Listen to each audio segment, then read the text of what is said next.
Hi అండి, అందరికీ నమస్తే. Welcome back to our channel drinks kitchen. ఇవాళ మన కిచెన్లో డాబా స్టైల్లో ఎగ్ కర్రీని ఎలా ప్రిపేర్ చేసుకోవాలో చూపించబోతున్నానండి. ఈ ఎగ్ కర్రీ చపాతీలో అయినా అన్నంలో అయినా చాలా పర్ఫెక్ట్గా ఉంటుంది.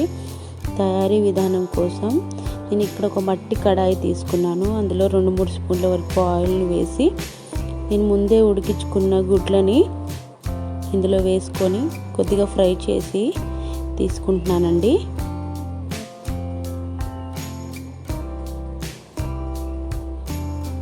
మీ దగ్గర ఏ కడాయి ఉన్నా తీసుకోవచ్చండి. నేను మాత్రం ఇక్కడ మట్టి కడాయిని యూజ్ చేస్తున్నాను. అలాగే ఈ వేడైన ఆయిల్లోనే నేను ఇక్కడ కొద్దిగా కడా మసాలాని తీసుకుంటున్నానండి. కొద్దిగా దాల్చీని, 2 యాలకులు, 4 లవంగాలు, 4 మిరియాలు, ఒక అనాస పువ్వు తీసుకుంటున్నానండి. వీటిని బాగా చిటపటమనిపించండి. కొద్దిగా చిటపటమనిపించాక నేను ఇక్కడ మిక్సీలో కోర్సుగా గ్రైండ్ చేసి పెట్టుకున్న 3 ఉల్లిపాయలని ఇందులో యాడ్ చేస్తున్నాను. ఈ ఆనియన్ త్వరగా ఫ్రై అవ్వడానికి నేను ఇక్కడ 2 స్పూన్ల వరకు సాల్ట్ని తీసుకుంటున్నానండి. మీరైనా కొద్దిగా సాల్ట్ని ఉల్లిపాయలో వేస్తే ఉల్లిపాయలు త్వరగా ఫ్రై అయిపోతాయి. ఈ ఉల్లిపాయలు కొద్దిగా కలర్ చేంజ్ అయ్యే వరకు ఫ్రై చేయండి. అలాగే ఇందులో 1 స్పూన్ వరకు అల్లం వెల్లుల్లిపాయ పేస్ట్ వేస్తున్నాను.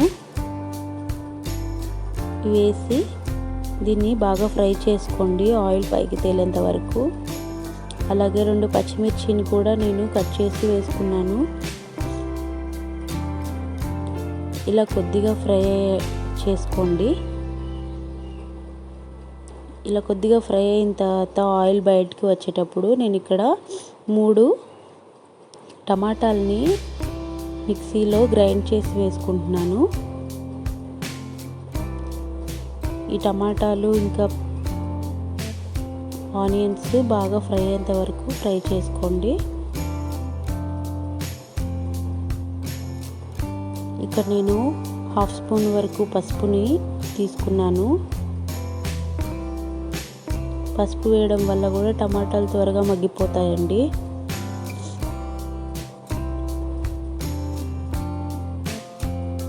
ఇప్పుడు నేను దీన్ని మూత పెట్టి 5 మినిట్స్ పాటు మగ్గించుకుంటున్నాను.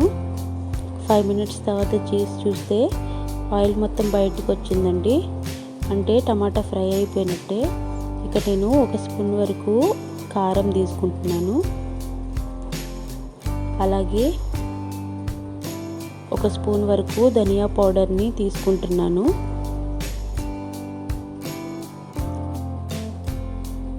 అలాగే 1/2 స్పూన్ వరకు జీరా పౌడర్ని కూడా తీసుకుంటున్నాను. ఇదే స్టేజ్లో మీరు గరం మసాలాను కూడా తీసుకోవచ్చు, నేను తీసుకోవట్లేదు. ఈ మసాలాలన్నీ కూరకి బాగా పట్టించి బాగా మిక్స్ చేసుకోండి. 2 నిమిషాల పాటు మూత పెట్టుకుంటున్నానండి నేను ఇక్కడ, కొద్దిగా ఫ్రై అవ్వడానికి మసాలాలు. ఈ ఫ్రై అయిన ఈ కూరని కొద్దిగా నీళ్ళు వేసుకుంటూ, ఎక్కువ నీళ్ళు వేసుకోవద్దండి. డాబా స్టైల్లో లాగా అయితే కొద్దిగానే నీళ్ళు వేసుకోండి. ఒక 1/2 లీటర్ వరకు నేను నీళ్ళని తీసుకున్నాను. ఎక్కువగా తీసుకోకండి. కన్సిస్టెన్సీని చూపిస్తానండి. ఇక్కడ కొద్దిగా వాటర్ని వేసుకుంటూ కలుపుకోవాలి. ఇలా ఈ కన్సిస్టెన్సీ ఉంటే సరిపోతుందండి, ఎక్కువ వాటర్ అవసరం లేదు. ఇక్కడ నేను మళ్ళీ మూత పెట్టుకొని 2 నిమిషాల పాటు దీన్ని ఉడికించుకుంటున్నాను. 2 నిమిషాల తర్వాత చూసారు కదా, ఆయిల్ పైకి తేలిందండి.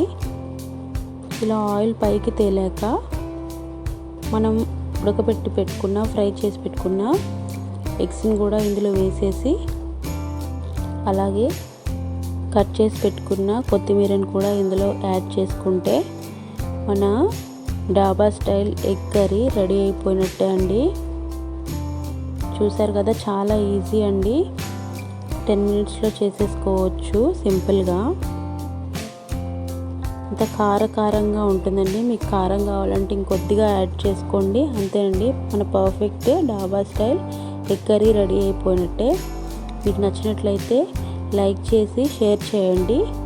ఎలా కుదిరిందో కమెంట్లో తప్పకుండా నాతో షేర్ చేసుకోండి.